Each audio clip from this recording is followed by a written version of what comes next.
आज की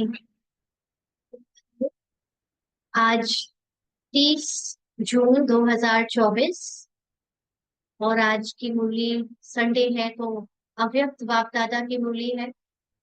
और ये मूली की ओरिजिनल डेट है 30 मार्च 2000।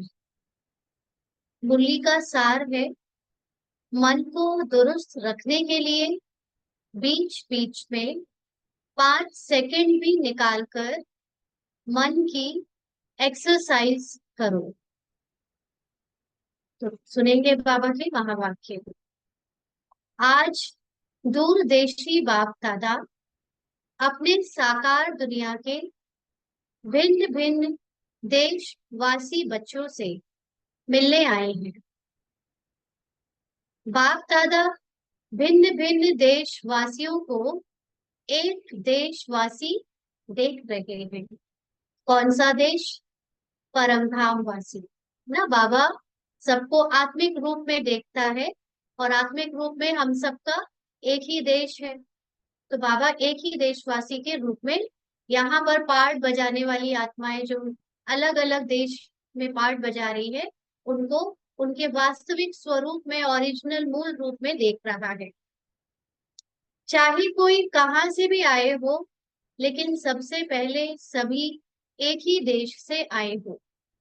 ओरिजिनली आत्मा का असली घर, असली देश तो एक ही है, शांति धाम।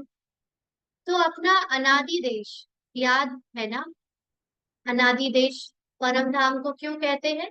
क्योंकि उसका ना कोई आदि है ना कोई अंत है। वो हमेशा हमेशा के लिए हमारा घर है ना? ऐसा नहीं है कि घर बदल जाता है।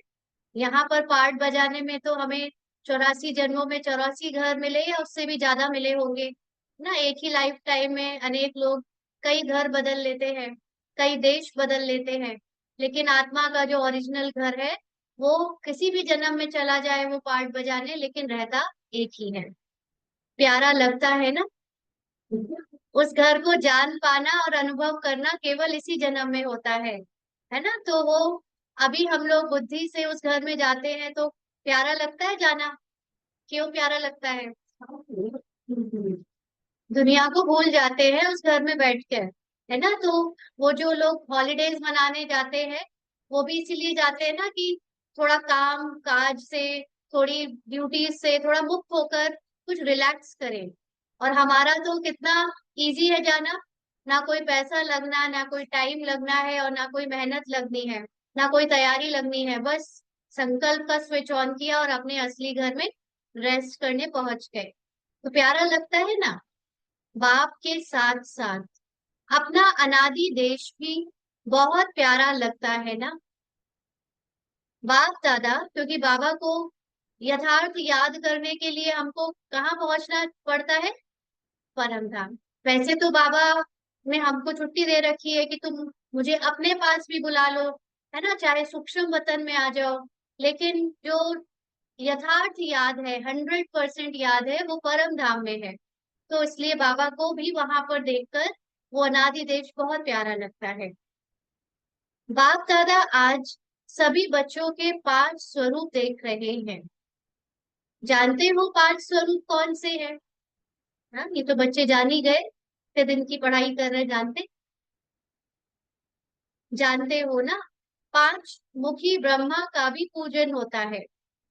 तो बाप दादा सभी बच्चों के 5 स्वरूप देख रहे हैं, है ना? अभी बाबा जैसे जैसे आपको ये स्वरूप याद दिलाता जाए, अपने चित्र में बुद्धि द्वारा बनाते जाना।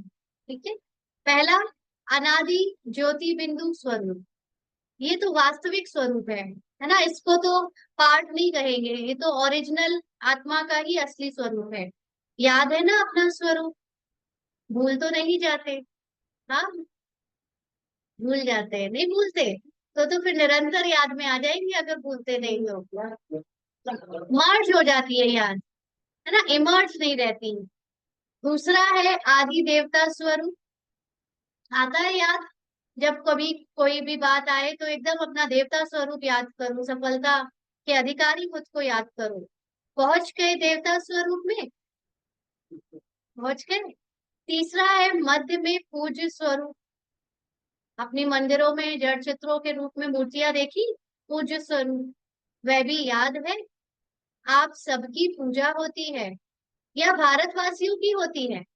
क्योंकि विदेशी भी बैठे थे ना, तो बाबा ने कहा ऐसा तो नहीं सिर्फ भारतवासी ही समझेंगे और विदेशी नहीं। आपकी पूजा होती है।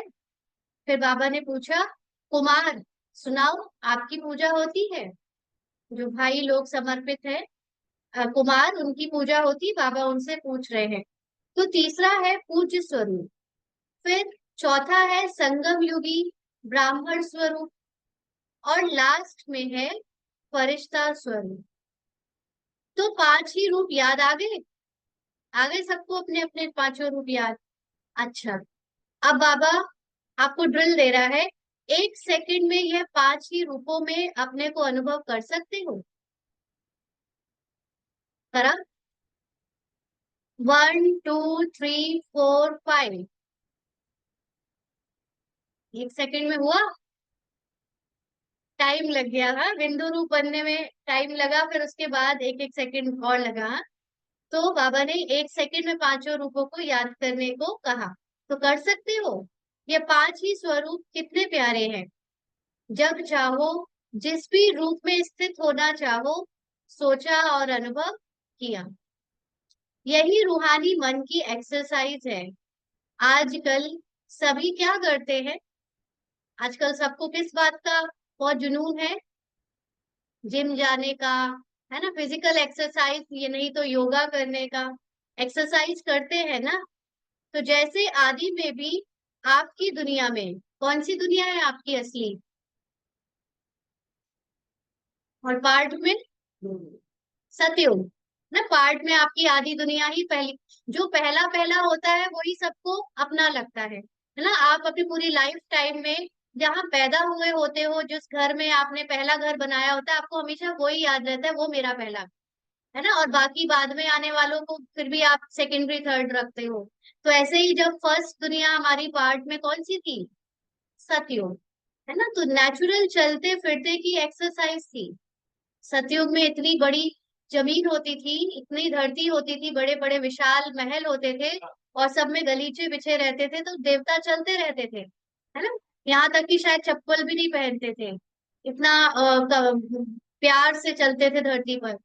तो वो चलते फिरते की नेचुरल एक्सरसाइज थी। खड़े होकर के 1 2 3 एक्सरसाइज नहीं। तो अभी अंत में भी बाप दादा मन की एक्सरसाइज कराते हैं। जैसे स्थूल एक्सरसाइज से तन तंदुरुस्त रहता है ना, तो चलते फिरते ये मन की एक्सरसाइज करते रहो। याद रखना है ये। इसके लिए टाइम नहीं चाहिए, है ना। आप अभी चल के आए, चल के जाओगे, अपने घर में भी एक कमरे से दूसरे कमरे चलते हो तो 2 4 सेकंड तो लग ही जाता है। उसमें भी आप याद कर सकते हो। 5 सेकंड कभी भी निकाल सकते हो या नहीं? ऐसा कोई बिजी है जो 5 सेकंड भी नहीं निकाल सके? हाँ, है कोई तो हाथ उठाओ। हम्म, तो फिर नहीं कहेंगे क्या करे टाइम नहीं मिलता, यह तो नहीं कहेंगे ना। टाइम मिलता है, पूछ रहे हैं बाबा। तो यह एक्सरसाइज बीच बीच में करो, किसी भी कार्य में हो। 5 सेकंड की यह मन की एक्सरसाइज करो, तो मन सदा ही दुरुस्त रहेगा, ठीक रहेगा, है ना। मन जो बार बार अशुद्ध संकल्पों में या व्यर्थ संकल्पों संकल्पों में फंस जाता है, तो अगर हम अटेंशन रखकर ये वाली ड्रिल करें बार बार, तो वो अशुद्ध संकल्प या व्यर्थ संकल्प स्टॉप हो जाएंगे, और मन भी ठीक रहेगा। बाप दादा तो कहते हैं हर घंटे में ये 5 सेकंड की एक्सरसाइज करो। हो सकती है? हो सकती है। आप ही से बोल रहे हैं, करना है कि नहीं करना? 5 सेकंड में सही हो सकती है, तो करना है। ये नहीं बाबा ने ग्रुप में सबसे कहा है तो एक दूसरे को बोल सोचे कि उससे कहा है ना। अपने अपने को देखो, बाबा पर्सनली हमसे बात कर रहे हैं। देखो, सभी कह रहे हैं हो सकती है। याद रखना, ओम शांति भवन याद रखना, भूलना नहीं ना। वहां पर ऊपर ओम शांति भवन में बाबा आते थे, तो वहां से जाने के बाद बच्चे भूले ना, तो जो मन की भिन्न भिन्न कंप्लेन है ना, क्या करे मन नहीं टिकता, मन को मड़ बना देते हो। मड़ क्या होता है? वो जो वजन वाला मड़ होता है ना, कितना मड़, मन बोलते हैं, मड़ बोलते हैं उसको। हाँ, तो वो भारी बना देते हो माना, वजनदार बना देते हो। अरे बाबा को याद करना तो बड़ा कठिन है ना? तो आप वो भारी भरकम काम बना लेते हो बाबा को याद करना, वजन करते हैं ना। तो पहले जमाने में पाव, शेर और मण होता था, आजकल बदल गया है। आजकल केजीज में हो गया है, किलोग्राम, ग्राम। हाँ, पहले शेर, पाव और मण होता था ना, इतना मण। तो मन को मण बना देते हो, यानी बोझ वाला। माना कि ये बड़ा बोझ का काम है बाबा, क्या बाबा कैसे याद करें, है ना? और ये एक्सरसाइज करते रहेंगे तो बिल्कुल लाइट हो जाएंगे। करके देखिए। शुरू शुरू में भारी, वैसे भी फिजिकल एक्सरसाइज भी लगती है। शुरू शुरू में जब हम कोई भी योगा या फिजिकल एक्सरसाइज या जिम शुरू करते हैं, तो 3-4 दिन तो आपकी मसल्स को रिस्ट्रक्चर होने में टाइम लगता है ना, सेल टूटते हैं तो दर्द होता है मस्कुलर। फिर उसके बाद एक बार हैबिट में आ जाता है तो वो तो फटाक से उठ जाता है। तो ऐसे ही यहाँ पर जब ये एक्सरसाइज शुरू में करेंगे तो थोड़ा ज्यादा अटेंशन रखना पड़ेगा, लेकिन जैसे जैसे करते जाएंगे तो बहुत इजी हो जाएगा, अभ्यास हो जाएगा।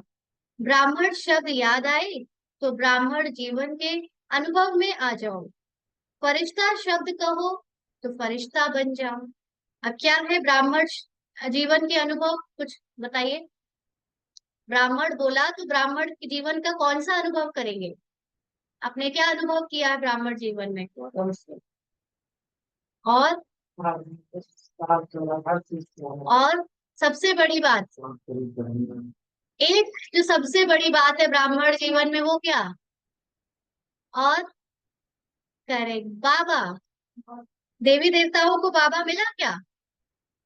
पूज्य पुजारी बनने के पार्ट में भी बाबा नहीं था। फरिश्ता भी बना तो फरिश्ता तो स्थिति हो गई, है ना? फरिश्ता स्थिति ही है कि आत्मिक स्थिति बनकर हम एकदम समर्पित बुद्धि हो गए, हल्के हो गए तो। लेकिन ब्राह्मण, हाँ, फरिश्ता में बाबा नेचुरल याद में आ गया। अभी ब्राह्मण जीवन थोड़ा पुरुषार्थ से बाबा को याद करने वाला पार्ट है। और फरिश्ता स्थिति है जिसमें नेचुरली बाबा और आप समा गए, है ना? बाबा और आप एकदम मैच कर गए, वो फरिश्ता स्थिति है ना? तो सबसे अच्छी ब्राह्मण जीवन है ना। तो ब्राह्मण जीवन में आपको कितने बाबा ने अनुभव नहीं कराए होंगे, कराए ना? तो वो सारे याद करने हैं। और फरिश्ता में, जब फरिश्ता शब्द सुनो तो फरिश्ता स्थिति में टिक जाओ। फरिश्ता स्थिति क्या है? एकदम निश्चिंत, एकदम हल्की, आत्मिक स्थिति में आपको किसी बात की चिंता नहीं करनी पड़ती। बाबा बैठा है, सब बाबा पर समर्पित बुद्धि से। मुश्किल है? नहीं है। कुमार बोलो थोड़ा मुश्किल है? आप फरिश्ते हो या नहीं? मधुबन में सबको कहते हैं ना, सब फरिश्ते घूमते, क्यों घूमते? क्योंकि किसी को कोई सेवा करने का कोई बोझ ही नहीं है ना? जो सेवाएं भी इतनी मोटे मोटे बर्तन उठा रहे हैं, इतनी बड़ी बड़ी सेवाएं कर रहे हैं, उन्हें कोई फिक्र ही नहीं है सेवा की, कहीं मैपन ही नहीं कि मैं कर रहा हूँ, कैसे हो रही उन्हें पता ही नहीं, निश्चिंत अवस्था। तो वहां पे फरिश्ते इतने इजी क्यों होते हैं देखना? क्योंकि कोई मैपन नहीं है ना, बाबा कैसे करा रहा है। हाँ, और है ना, हम लोग अपनी लौकिक में अलौकिक में भारी हो जाते हैं, तो वो फरिश्ता स्थिति यानी एकदम निश्चिंत अवस्था। आप ही हो या दूसरे हैं? कितने बार फरिश्ता बने हो? अनगिनत बार बने हो, है ना? कल्प तो अनगिनत बार घूम चुका है, आप ही बने हो। अच्छा, अनगिनत बार की हुई बात को रिपीट करना क्या मुश्किल होता है? मुश्किल है? कभी कभी होता है, होता है। अभी है अभ्यास करना। कहाँ भी हो, 5 सेकंड मन को घुमाओ, चक्कर लगाओ। चक्कर लगाना तो अच्छा लगता है ना? लगता है चक्कर लगाना? कौन सा चक्कर लगाना है? ये 5 स्वरूपों का चक्र लगाना है। टीचर्स, ठीक है ना? राउंड लगाना आएगा ना? बॉडी को राउंड नहीं लगा देना, हाँ? बस राउंड लगाओ, फिर कर्म में लग जाओ। ना। बाबा ने ये एक्सरसाइज पहले दी है, जब तक कोई अभ्यास आपकी स्मृति सबकॉन्शियस माइंड में नहीं चला जाता तब तक उसको कॉन्शियसली करना पड़ता है ना। जैसे गाड़ी की बात आपने कल बोली ना कि ड्राइवर जब तक सीख नहीं लेता गाड़ी तब तक बहुत अटेंशन रखना पड़ता है, एक बार सीख ली फिर उसके लिए तो वो बाएं हाथ का खेल है। ऐसे ही जब तक आपकी वो स्मृति नहीं बन जाती, क्योंकि खास तौर से जो नए बच्चे आते हैं, है ना, ज्ञान जब तक पूरा नहीं मिला है, क्लियर नहीं हुआ है, तब तक वो स्थिति बननी मुश्किल है। तो अब वो ज्ञान मिलने का टाइम तो जब आएगा तो धीरे धीरे मिलता रहेगा, लेकिन ये जो स्थिति है वो शॉर्टकट है, कि 5 स्वरूप ड्रिल शॉर्टकट है, फटाक से आपने याद किया आपकी स्थिति बनने लगेगी। तो बाबा कहते फिर कर्म में लग जाओ, हर घंटे में राउंड लगाया, फिर काम में लग जाओ, क्योंकि काम को तो छोड़ नहीं सकते है ना, ड्यूटी तो बजानी है। लेकिन 5 सेकंड अब तो बाबा ने कम करते जा रहा है। पहले तो बाबा ने बोला कि 1 घंटे में 1 मिनट निकालो, अब तो बाबा कहते हैं 5 सेकंड ही निकाल लो, चलो 1 सेकंड ही निकाल लो, है ना। बाबा जानता है समय बहुत तेजी से भाग रहा है, बच्चे बहुत बिजी होते जा रहे हैं। पहले के जैसे नहीं, पहले तो बहुत आसान से लाइफ हल्की फुल्की थी, है ना। बिजी तो थी लेकिन फिजिकल काम करने के कारण हल्की भी थी। अभी जितनी मशीन जितनी टेक्नोलॉजी आ रही है उतना ही ज्यादा और फास्ट भाग रहा है इंसान, है ना। बाबा ने कहा लेकिन 5 सेकंड, मिनट भी नहीं, सेकंड नहीं भी कर सकता। बाबा को प्रॉमिस कर रहे हो आप लोग, है ना। तो निकल सकता है, यूएन की ऑफिस में निकल सकता है, वहां यूनाइटेड नेशन के कुछ लोग बैठे होंगे बाबा के बच्चे। तो बाबा ने पूछा मास्टर सर्वशक्तिवान हो तो मास्टर सर्वशक्तिवान क्या नहीं कर सकता। बाप दादा को एक बात पर बच्चों को देख करके मीठी मीठी हंसी आती है। किस बात पर? चैलेंज करते हैं ना, पर्चा छपाते हैं, भाषण करते हैं, कोर्स कराते हैं। क्या कराते हैं? कि हम विश्व को परिवर्तन करेंगे। यह तो सभी बोलते हैं ना, या नहीं? सभी बोलते हैं या सिर्फ भाषण करने वाले बोलते हैं? सभी बच्चे बोलते हैं ना। तो एक तरफ कहते हैं विश्व को परिवर्तन करेंगे, मास्टर सर्वशक्तिवान है, और दूसरी तरफ अपने मन को मेरा मन कहते हैं, मालिक है मन के, और मास्टर सर्वशक्तिवान है, फिर भी कहते हैं मुश्किल है। अटेंशन रखने में बच्चों को क्या लगता है? मुश्किल। तो हंसी नहीं आएगी, है ना। घोड़ा पाल लो, मेरा घोड़ा है, और फिर कोई कहे घोड़ा चला के दिखाओ, मुश्किल है ना। तो हंसी आएगी ना, आएगी ना हंसी। तो जिस समय सोचते हो मन नहीं मानता, उस समय अपने ऊपर मुस्कुराना। हम्म? मन में कोई भी बात आती है तो बाप दादा ने देखा है 3 लकीरें गाई हुई हैं। एक पानी पर लकीर, पानी पर लकीर देखी है? पानी पर लकीर कहने का अर्थ क्या होता है? एक मुहावरा है ना, जैसे तुरंत मिट जाता है ना। कठिन क्या, इम्पॉसिबल। कठिन भी नहीं, कठिन तो तब कहा जाए कि चलो होना हो। पानी पर लकीर तो खिंची नहीं सकती, इम्पॉसिबल। लगाओ लकीर तो उसी समय मिट जाएगी, लगाते तो है ना। तो दूसरी है किसी भी कागज पर, स्लेट पर कहाँ भी लकीर लगाना। और सबसे बड़ी लकीर है पत्थर पर लकीर, है ना। पत्थर की लकीर मिटती बहुत मुश्किल है। तो बाप दादा देखते हैं कि कई बार बच्चे अपने ही मन में पत्थर की लकीर के मुआफिक पक्की लकीर लगा देते हैं, जो मिटाते हैं लेकिन मिटती नहीं है। किस बात की लकीर? लकीर माना क्या? कोई बात का बिलीफ सिस्टम, किसी बात पर आपका विश्वास, या अपने मन में जो आपने एक बात बैठा ली, तो इतनी तगड़ी बैठा ली कि उसको मिटा नहीं पा रहे हैं, है ना। क्योंकि बाबा क्या है, कितना भी पढ़ा रहा है लेकिन वो मिट ही नहीं रही। जो मिटाते हैं लेकिन मिटती नहीं है, ऐसी लकीर अच्छी है। हाँ, लकीर लगाई किस बात के लिए उस पर डिपेंड करता है ना। तो कितना बारी प्रतिज्ञा भी करते हैं कि अब से नहीं करेंगे, अब से नहीं होगा, लेकिन फिर परवश हो जाते हैं। है ना, कितना बार बाबा के सामने पश्चाताप करते, सॉरी कहते, लेकिन फिर वही गलती। ना, इसलिए बाप दादा को बच्चों पर घृणा नहीं आती है, रहम आता है। रहम ही आएगा ना बाबा को। परवश हो जाते हैं, तो परवश पर रहम आता है। जब बाप दादा ऐसे रहम भाव से बच्चों को देखते हैं, तो ड्रामा के पर्दे पर क्या आ जाता है? कब तक? आखिर बार बार ये गलतियां कब तक? तो इसका उत्तर आप दो, कब तक? बाबा आज क्यों क्लास ले रहा है?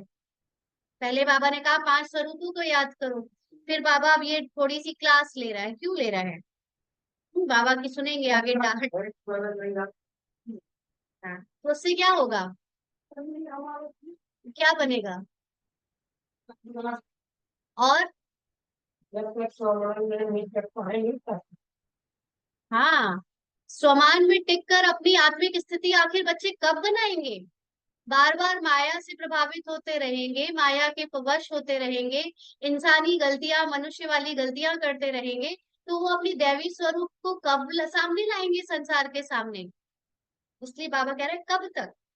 कुमार दे सकते हैं, कब तक ये समाप्त होगा? बहुत प्लान बनाते हो ना कुमार, तो कब तक बता सकते हो? आखिर भी यह कब तक? बोलो, जवाब आता है कब तक? दादियां सुनाओ।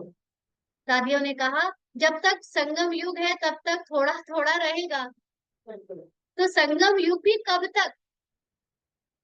जब फरिश्ता बन जाएंगे, दादियों ने जवाब दिया। वह भी कब तक? आज बाबा बहुत अच्छे से क्लास ले रहे हैं। बाबा बताएं, किसी ने फिर कहा, बाबा बताएं, फरिश्ता बनना आपको है या बाप को? तो इसका जवाब सोचना। बाप तो कहेंगे, अब तैयार है? अभी तैयार है सभी फरिश्ता बनने को? मिटा दें, संसार को मिटाना शुरू करें, आप हल्के होकर उड़ जाओगे? आदि माला में भी हाथ नहीं उठाया। बाप दादा सदा ही बच्चों को संपन्न स्वरूप में देखना चाहते हैं। ना, कब तक गलतियां, कब तक गलतियां? जब कहते ही हो बाप ही मेरा संसार है, यह तो सब कहते हो ना, दूसरा भी कोई संसार है क्या? है कोई और संसार बाबा के अलावा? बाप ही संसार है, तो संसार के बाहर और क्या है? सिर्फ संस्कार परिवर्तन करने की बात है। ब्राह्मणों के जीवन में मेजॉरिटी विघन रूप बनता है संस्कार। किसका संस्कार? अपना संस्कार, है ना? चाहे अपना संस्कार और चाहे दूसरों का। या तो दूसरों का संस्कार उनके लिए भी बनेगा और दूसरों के लिए भी बनेगा, और अपना अपने लिए तो बनता ही है। ज्ञान सभी में है, शक्तियां भी सभी के पास है, लेकिन कारण क्या होता है? जो शक्ति जिस समय कार्य में लानी चाहिए, उस समय इमर्ज होने के बजाय थोड़ा पीछे इमर्ज होती है। पीछे सोचते हैं कि यह ना कहकर यह कहती तो बहुत अच्छा, यह करने के बजाय यह करती तो बहुत अच्छा। लेकिन जो समय पास होने का था वह तो निकल जाता है ना। जो समय, जो टाइम, जिस चीज का पेपर का था, पेपर तो खत्म हो गया, टाइम तो ओवर हो गया। वैसे सभी अपने में शक्तियों को सोचते भी रहते हो, सहन शक्ति यह है, निर्णय शक्ति यह है, ऐसे यूज करना चाहिए। सिर्फ थोड़े समय का अंतर पड़ जाता है ना, 1 सेकंड के बाद भी याद आया अगर, तो पेपर तो छीन लिया ना एग्जामिनेशन हॉल से। तो बाबा ने कहा, और दूसरी बात क्या होती है कि चलो एक बार समय पर शक्ति कार्य में नहीं आई, माना हो गई गलती, और बाद में महसूस भी किया कि यह ना करके यह करना चाहिए था, समझ में आ जाता है पीछे। लेकिन उस गलती को एक बार अनुभव करने के बाद आगे के लिए अनुभवी बन उसको अच्छी तरह से रियलाइज कर ले, जो दोबारा नहीं हो, फिर भी प्रोग्रेस हो सकती है ना। मम्मा का भी ये स्लोगन था ना कि एक बार जो गलती हुई वो दोबारा रिपीट नहीं होनी चाहिए। तो बाबा कहते हैं अगर एक बार रियलाइज कर ले तो दोबारा नहीं हो, फिर भी प्रोग्रेस हो सकती है। उस समय समझ में आता है कि ये रॉन्ग है, ये राइट है, लेकिन वही गलती दोबारा नहीं हो, उसके लिए अपने आप से अच्छी तरह से रियलाइजेशन करना। उसमें भी इतना फुल परसेंट पास नहीं होते, रियलाइज ही नहीं करते। और जब तक खुद गलती का आभास नहीं होगा, रियलाइज नहीं होगा, कोई कितना भी समझा दे बता दे, चेंज हो ही नहीं सकता, है ना। तो फुल परसेंट से पास हो ही नहीं सकते। और माया बड़ी चतुर है। वही बात मानो आप में सहन शक्ति कम है, तो ऐसी ही बात जिसमें आपको सहन शक्ति यूज करना है, एक बार आपने रियलाइज कर लिया, लेकिन माया क्या करती है कि दूसरी बारी थोड़ा सा रूप बदली करके आती है। होती वही बात है, पेपर वही है, लेकिन क्वेश्चन को दूसरी तरह से लिखा गया है, दूसरी तरह से पूछा गया है। तो क्या होता है, जैसे होती वही बात है, लेकिन जैसे आजकल के जमाने में चीज वही पुरानी होती है, लेकिन पॉलिश ऐसी कर देते हैं जो नई से भी नई दिखाई दे। तो माया भी ऐसे पॉलिश करके आती है। जो बात का रहस्य वही होता है, मानो आप में ईर्ष्या आ गई। ईर्ष्या भी भिन्न भिन्न रूप की है, एक रूप की नहीं है ना। पहचानना पर ब्राह्मण जीवन में सबसे ज्यादा जरूरी है परखने की शक्ति। हम कई बार ये परखने की शक्ति दूसरों को, तो दूसरों के लिए बाह्य मुक्ता में आके तो बड़ा यूज करते हैं, अपने लिए यूज नहीं करते। तो मतलब है ही नहीं, जिसके पास परख शक्ति है तो वो अपने लिए भी यूज कर सकता है ना। तो बाबा ने कहा मान लो कि आप में ईर्ष्या आ गई। ईर्ष्या भी भिन्न भिन्न रूप की है, एक रूप की नहीं है। तो बीज ईर्ष्या का ही होगा, लेकिन और रूप में आएगी, उसी रूप में नहीं आती है। तो कई बार सोचते हैं कि यह बात पहले वाली तो वह थी ना, पहले तो मतलब कोई और बात थी, यह तो बात ही दूसरी है। लेकिन बीज वही होता है, सिर्फ रूप परिवर्तित होता है। उसके लिए कौन सी शक्ति चाहिए, कौन सी शक्ति चाहिए।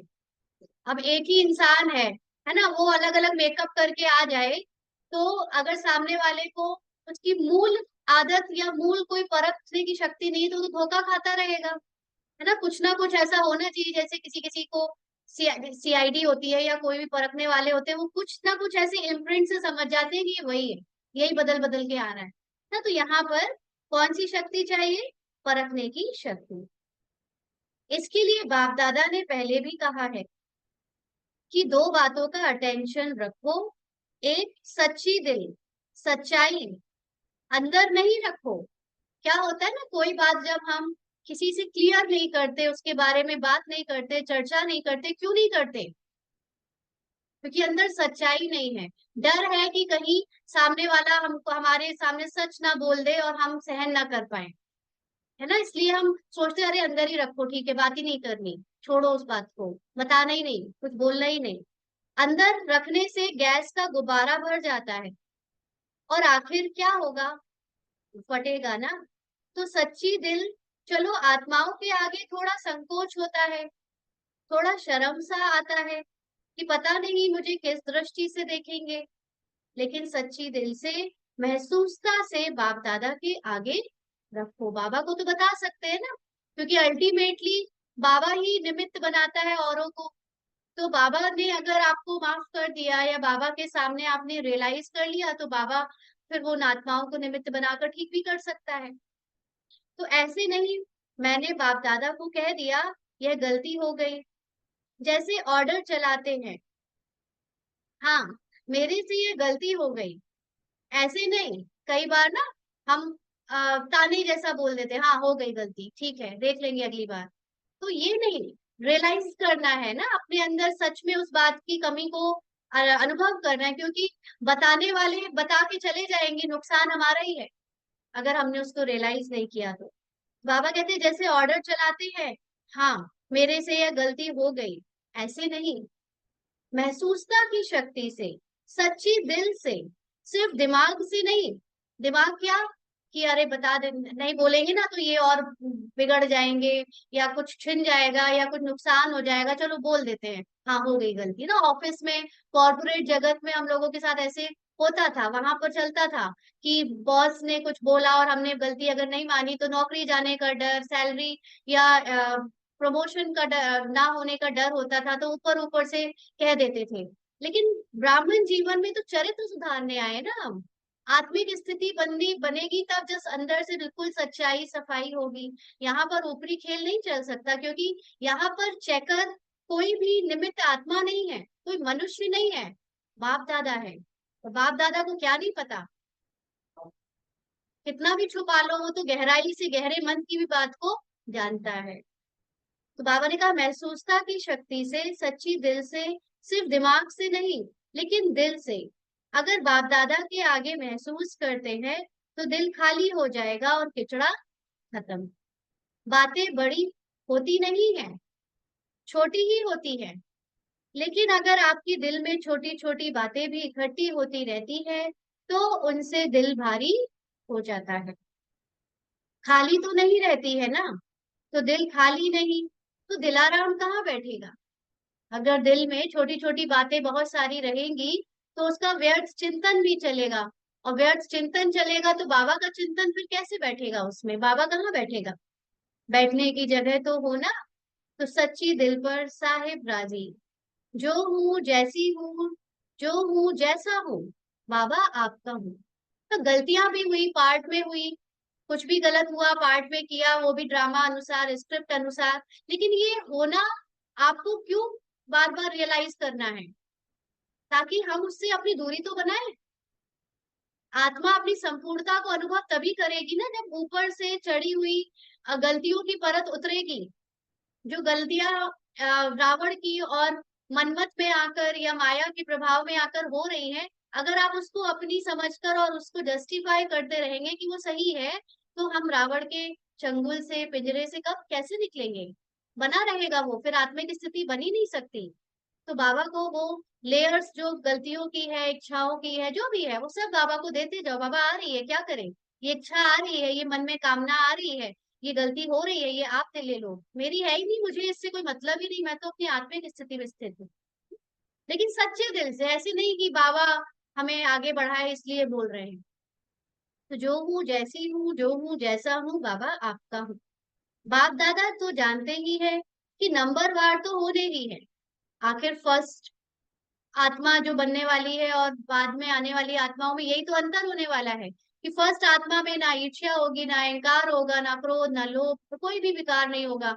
और पीछे वाले आने वाली आत्माओं में ईर्ष्या, अहंकार, लालच, सब कुछ थोड़ा थोड़ा थोड़ा थोड़ा कम ज्यादा होगा। तो इसलिए बाप दादा उस नजर से आपको नहीं देखेगा, है ना। ये नहीं बाबा की आपसे एक्सपेक्ट करे कि आप फर्स्ट आत्मा की तरह प्योर बन के दिखाओ, लेकिन जो भी है उस उतना तो हटाओ। लेकिन सच्ची दिल और दूसरा कहा था कि सदा बुद्धि की लाइन क्लियर हो, लाइन में डिस्टरबेंस नहीं हो, कट ऑफ नहीं हो।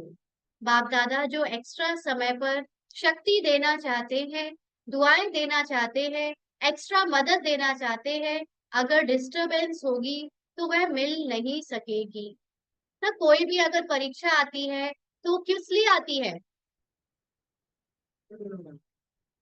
बाबा की एक्स्ट्रा ब्लेसिंग मिलने के लिए ना। मान लीजिए आपकी शक्ति है केवल 10 किलो वजन उठाने की, लेकिन आपको काम दे दिया 12 किलो उठाने का, तो अगर आपने पहले से ही रिजेक्ट कर दिया तो बाबा अपनी 2 किलो की जो शक्ति आपको देने वाला था एक्स्ट्रा, वो कैसे मिलेगी। आपने अपनी सामर्थ्य के अनुसार कह दिया हम तो बस इतना ही कर सकते हैं, हमसे नहीं होगा। लेकिन बाबा आपको एक्स्ट्रा दे ही इसलिए रहा था क्योंकि बाबा को शक्ति देनी थी, नहीं तो बाबा कैसे कहे कि मैं तुम्हें शक्ति कैसे दूं। क्योंकि आप फिर एक्स्ट्रा एफर्ट, एक्स्ट्रा मेहनत, एक्स्ट्रा बाबा की याद करते ना, बाबा एक्स्ट्रा शक्ति देता। तो डिस्टरबेंस नहीं होनी चाहिए, माना। डिस्टरबेंस क्या हो जाती है, व्यर्थ संकल्पों की, ये क्यों बोल दिया, ऐसे क्यों कर दिया, वो कौन होता है, ये कौन होता है, ये सब क्या है, डिस्टरबेंस है। तो बाबा से जो पावर आने वाली थी वो आ ही नहीं पा रही है, अंदर तो बिजली चमक रही है। तो लाइन क्लियर ही नहीं है, क्लीन भी नहीं है ना, संकल्प फिर साफ भी नहीं है, कट ऑफ है। तो यह जो प्राप्ति होनी चाहिए वह नहीं होती। कई बच्चे कहते हैं, कहते नहीं है तो सोचते हैं, मतलब बाबा से कहना या अपने मन में सोचना, क्योंकि कई बातें जो अच्छी नहीं होती वो बाबा से नहीं कहते, मन ही में सोचते हैं बस। कोई कोई आत्मा को बहुत सहयोग मिलता, ब्राह्मणों का भी मिलता, बड़ों का भी मिलता, बाप दादा का भी मिलता, हमको कम मिलता है ना। कुछ कुछ आत्माओं को ऐसे लगता है कि इनको तो सब सुनते हैं, इनको तो बाबा ज्यादा मदद करता है, और हमको तो इतना नहीं करता, हमको हमारी दूसरी सुनते नहीं, हमारी दूसरी इज्जत नहीं करते, ऐसा भी संकल्प करते बच्चे। तो बाबा ने कहा, कारण क्या, इसका कारण क्या है? बाप तो दाता है, सागर है, जितना जो लेना चाहे। बाप दादा के भंडारे में ताला चाबी नहीं है, पहरेदार नहीं है ना। जैसे बाबा के मधुबन में भी ताला चाबी नहीं लगता, कोई पहरेदारी भी नहीं करता, सब अपने आप से ही वहां पर मर्यादित रूप में रहते हैं। तो बाबा कहा, जी हाजिर। बाबा कहा, लो। जैसी किसी भी बात में लगे कि बाबा ये कम है, ये नहीं है, तो बाबा कहा और बाबा ने दे दिया, लो। दाता है ना, तो दाता भी है और सागर भी है, तो क्या कमी होगी? एक दाता होता है जिसके पास लिमिटेड है, तो वो तो आपको लिमिटेड ही दे सकता है, लेकिन बाबा तो सागर है, चाहे जितना ले लो। इन्हीं दो बातों की कमी होती है, एक सच्ची दिल, साफ दिल हो, चतुराई नहीं करो। चतुराई बहुत करते हैं, भिन्न भिन्न प्रकार की चतुराई करते हैं। तो साफ दिल, सच्ची दिल, और दूसरा बुद्धि की लाइन सदा चेक करो, क्लियर है और क्लीन है। आजकल के साइंस के साधनों में भी देखते हो ना, थोड़ी भी डिस्टरबेंस क्लियर नहीं करने देती। क्या होता है, अब जिस दिन बादल छा जाते हैं उस दिन मोबाइल में नेटवर्क में प्रॉब्लम हो जाती है, इंटरनेट प्रॉब्लम करता है ना, टीवी नहीं आती। तो ऐसे ही जो बुद्धि की लाइन अगर क्लियर नहीं होगी तो क्या होगा, डिस्टरबेंस रहेगा अंदर। तो आजकल के साइंस के साधनों में भी देखते हो ना, थोड़ी भी डिस्टरबेंस क्लियर नहीं करने देती। तो यह जरूर करो। अभी सभी 1 मिनट के लिए अपनी अशरीरी स्थिति में निसंकल्प होकर बैठेंगे और बाबा को लगातार देखते रहेंगे दिव्य बुद्धि से।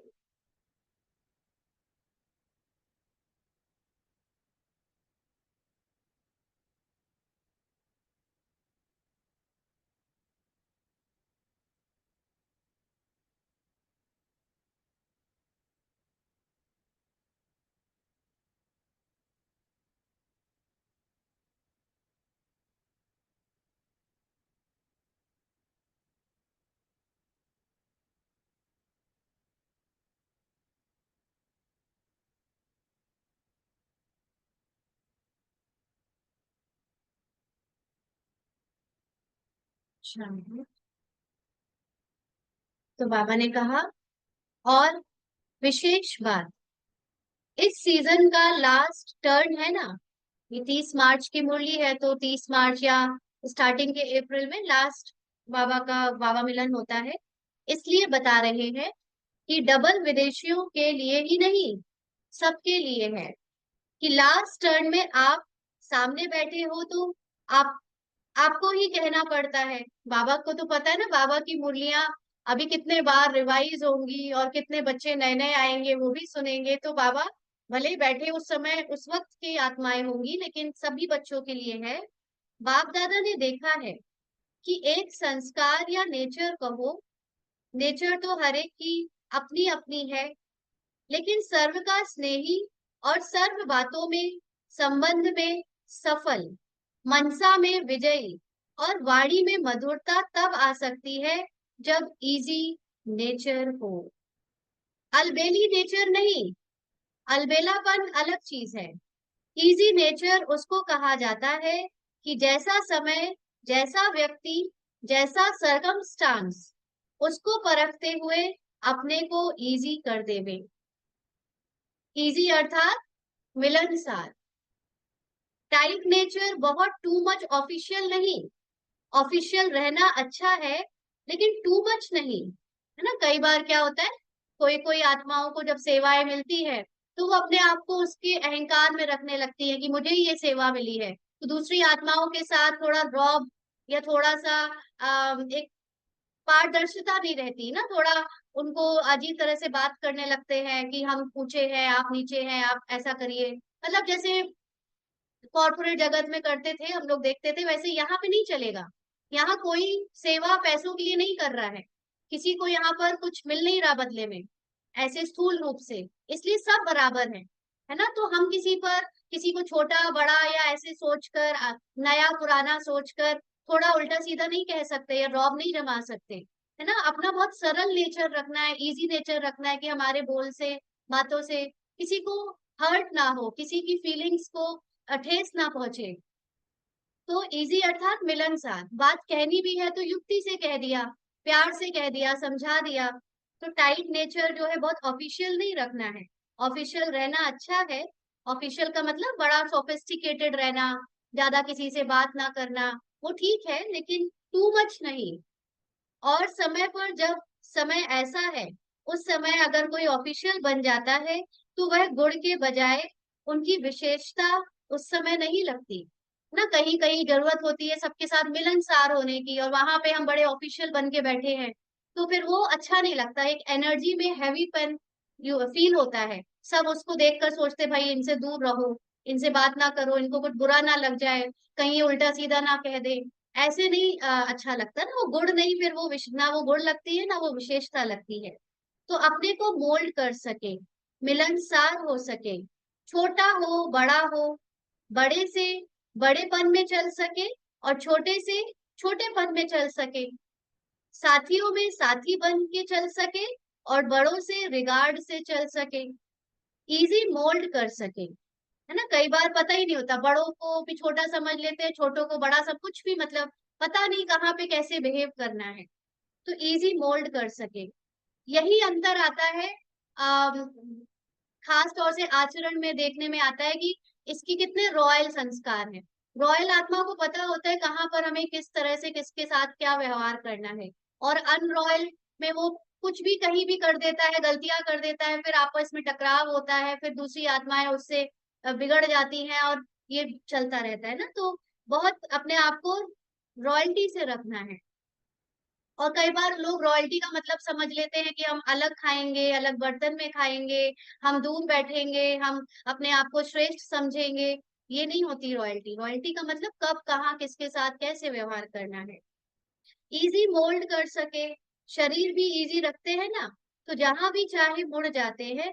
और टाइट होगा तो मुड़ नहीं सकेगा, अलबेला भी नहीं। अब इतना अलबेला भी नहीं कि बिल्कुल ही भूल जाओ कि हम भाई किसके साथ कैसे बोलना है। आप जैसे कई बार, एक बार ना बाबा के एक अनुभवों में सुना था कि जब भवन बन रहा था ज्ञान सरोवर आदि, तो शुरू में बाबा बाबा अपने बच्चों से ही ईंटें वगैरह उठवा के रखवाते थे, तो बच्चे करते थे।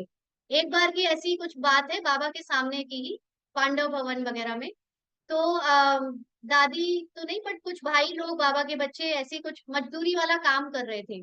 तो बाबा ने उनको फिर टोका कि आप ये काम क्यों कर रहे हो, आप आपको क्या अपने ब्राह्मण जीवन की मर्यादाएं नहीं पता है। मतलब कहने का मतलब कि हम कहीं इतने भी वो ना हो जाए कि हम लेबर को भी, मतलब लेबर इन द सेंस कि जो जिस काम के लिए बना है उसका काम भी हम भी करे जा रहे हैं, और अपनी उस रेपो को या अपनी उस गरिमा को बनाए नहीं रखा।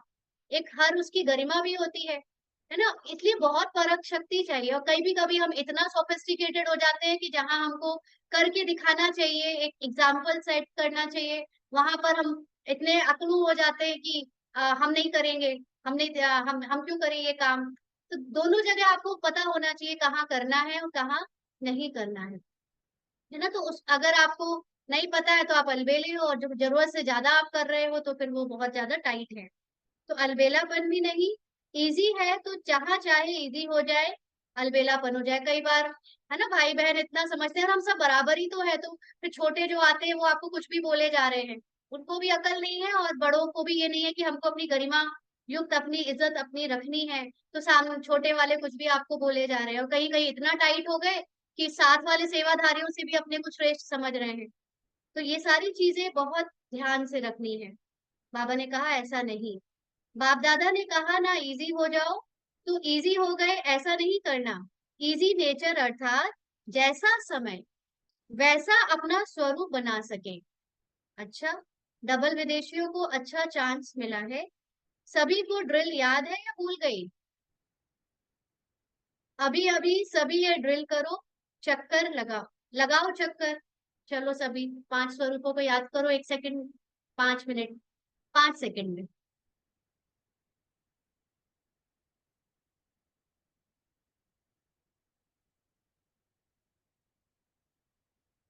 हो गया? 5 स्वरूप याद आ गए? अच्छा। हाँ, तो उतना ही हो सकता है। चारों ओर के सर्वश्रेष्ठ आत्माओं को, चारों ओर से याद प्यार समाचार भेजने वालों को, बहुत अच्छे भिन्न भिन्न संबंध से स्नेह के पत्र और अपना हालचाल लिखा है। सेवा समाचार उमंग प्लान बहुत अच्छे अच्छे लिखे हैं, जो बाप दादा को मिल ही गए। जिस प्यार से मेहनत से लिखा है, तो जिन्होंने भी लिखा है वह हर एक अपने अपने नाम से बाप दादा का, दिलाराम का दिल से याद प्यार स्वीकार करे।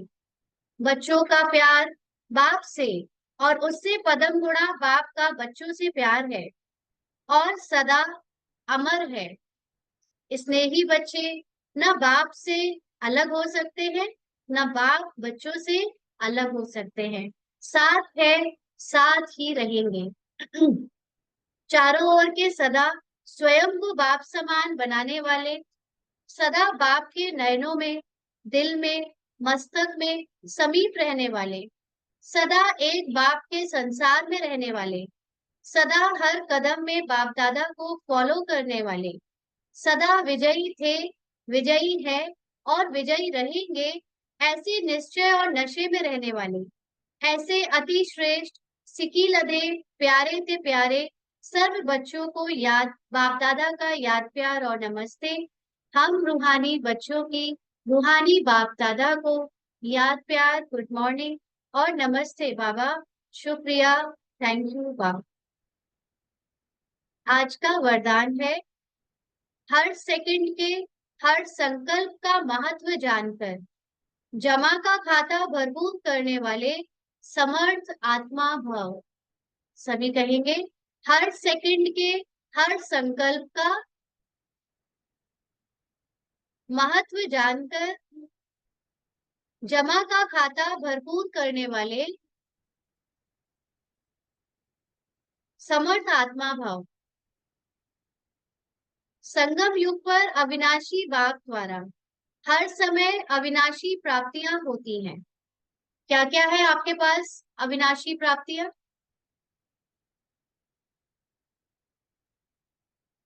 क्या क्या अविनाशी प्राप्तियां मिली है बाबा से? सारे गुण शक्तियां, ये क्या है? अविनाशी है ना। सबसे बड़ी स्मृति, ये जो आपकी आत्मिक स्मृति यहाँ बनती जा रही है, अगर आज आपका शरीर छूट जाए तो अगले जन्म में भी आप उतने ही अवेयर पैदा होंगे, उतने ही जागे हुए आपके संस्कार रहेंगे। जैसे एडवांस पार्टी में जितने आत्माएं गई हैं, सब कर्मातीत नहीं हुई हैं, है ना। लेकिन उन्होंने जितना पुरुषार्थ करके जितनी कमाई और आत्मिक स्थिति बनाई थी, वो अगले जन्म में जहां भी पार्ट बजा रही है, ब्राह्मण जरूरी नहीं ब्राह्मण का बजा रही हूँ, लेकिन वो जहां पर भी है वो उतनी जागृत अवस्था में ही पार्ट बजा रही है। ज्ञान इमर्ज नहीं है, लेकिन उनका उनके ज्ञान के स्वरूप उनके कर्मों में दिखता है ना। तो ऐसे ही जो बाबा आपको यहाँ पर ज्ञान से आपको प्राप्तियां करा रहा है, वो कभी भी विनाश को प्राप्त नहीं करती। तो सारे कल्प में ऐसा भाग्य प्राप्त करने का यह एक ही समय है। इसलिए आपका स्लोगन है, अब नहीं तो कभी नहीं। जो भी श्रेष्ठ कार्य करना है वह अभी करना है, चाहे वो सेवाएं हैं, चाहे वो आपको अपना कुछ भी सफल करना है, चाहे तन, चाहे मन, चाहे धन, चाहे संकल्प, चाहे श्वास, चाहे कुछ भी, है ना। बाबा कहते हैं ना, जैसे कई बार ब्राह्मण आत्माओं में होता है, चलो कल को मिलेगी सेवा, कल कर लेंगे, या कल सफल कर लेंगे, या कल चले जाएंगे। कल नहीं आने वाला, जो है अभी करना है, क्योंकि हमारे पास सिर्फ प्रेजेंट होता है ना। तो इस स्मृति से कभी भी समय, संकल्प व कर्म व्यर्थ नहीं गवाएंगे ना। कभी कोई काम आया, कर देंगे, 2-4 दिन में अरे कर लेंगे, ये ब्राह्मण जीवन की दिनचर्या नहीं है। जो बोला है, चाहे निमित्त ने बोला है, चाहे बाबा से आपको डायरेक्ट टचिंग हुई है, तुरंत करने वाली, करेंगे करेंगे, ये तो ब्राह्मण जीवन की दिनचर्या, ये ब्राह्मण की है ना, माया है। तो इस स्मृति से कभी भी समय, संकल्प व कर्म व्यर्थ नहीं गवाएंगे। समर्थ संकल्पों से जमा का खाता भरपूर हो जाएगा और आत्मा समर्थ बन जाएगी। समर्थ मतलब हर समय एक्टिव, अभी करना है। और अभी करना मतलब बाबा की उसमें एक्स्ट्रा फोर्स, एक्स्ट्रा ताकत मिलती है, जिससे आत्मा एक्स्ट्रा समर्थ बन जाती है ना। समर्थ का मतलब उस काम को करने योग्य। स्लोगन है, हर बोल हर कर्म की अलौकिकता ही पवित्रता है, साधारणता को अलौकिकता में परिवर्तन कर दो। तो जो हमारा पुराना स्वभाव संस्कार है, अगर बोल और कर्म वैसे चलेंगे पुराने स्वभाव संस्कार के अकॉर्डिंग, तो वो साधारणता में आ जाएंगे। और अगर हम अब नई स्मृति के साथ कर्म करते हैं, बोल बोलते हैं, तो वो ही अलौकिक बनते हैं और वही, और वो पवित्र निकलेंगे।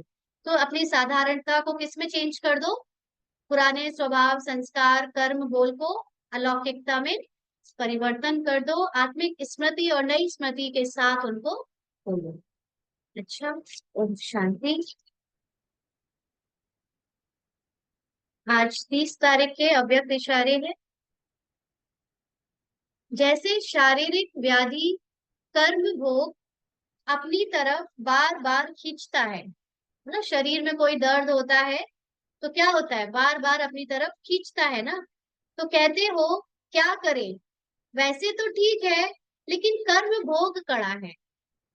ऐसे कोई भी विशेष पुराना संस्कार, स्वभाव व आदत अपनी तरफ खींचती है तो वह भी कर्म भोग हो गया ना। मान लो कोई भी हमारी अंदर आदत है ना, बार बार गुस्सा हो जाने की, बार बार कमियां निकालने की, या कोई भी, तो वो भी क्या है, एक तरह से आपके लिए कर्म भोग है, क्योंकि कर्म भोग आपकी स्पीड को कम कर देता है, आपकी आत्मिक स्थिति बनाने में रोड़ा डालता है ना।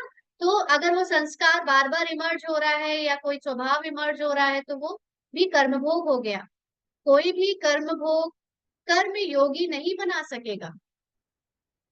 कैसे बनोगे, कैसी आत्मिक स्थिति बनेगी अगर बार बार हम उस रोड़े को अपने मन में लाएंगे, उसका संकल्प भी करेंगे, है ना। इसीलिए बार बार अशरीरीपन की ड्रिल करते शरीर के भान को छोड़ते जाओ। तो क्या करना है, जब भी कोई पुराना स्वभाव संस्कार या आदत वश कुछ हो जाए, कर्म में या बोल में या संकल्प में, तो सेकंड, दूसरे ही सेकंड उसको बिल्कुल बुद्धि से त्याग देना, उसके बारे में सोचते नहीं रहना, नहीं तो वो कर्म भोग लगातार चलेगा। और उसी वक्त अशरीरी हो जाओ, उससे अपनी पहचान मिटा दो, न्यारे हो जाओ, उससे अपना टच हटा दो। तो क्या होगा, धीरे धीरे आपका वो भोग जो है वो आपकी अशरीरी स्थिति से दब जाएगा, और आपकी यही ड्रिल जो है आपको कर्म योगी बना देगी। अच्छा, ओम शांति।